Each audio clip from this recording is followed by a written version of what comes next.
Saudi अरब के दारुल हुकूमत रियाज़ में कुछ मिस्री मज़दूर और एक इंडियन शख्स फ्लैट में साथ रहते थे।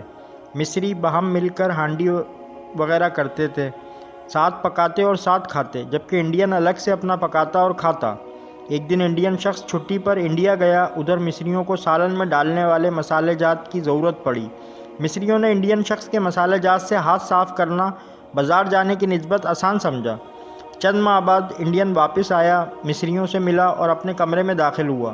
कुछ देर बाद वो घबराया हुआ बड़बड़ाते अपने कमरे से निकला। मिस्रियों ने पूछा, क्या हुआ? इंडियन कहने लगा, मैं कमरे में दाखिल हुआ, मेरा अब्बा कमरे से गायब है। मिस्री हैरानगी से एक दूसरे की तरफ देखने लगे और बैक ज़बान पूछा कि तुम तो कहते थे तेरा अब्बा कई साल पहले फ़ौत हो गया है। इंडियन कहने लगा, जी अब्बा तो कई साल पहले फ़ौत हुए थे, हमने उसकी अर्थी भी जलाई थी। अब्बा के शरीर की राख से थोड़ी सी मैं एक बर्तन में अपने साथ ले आया।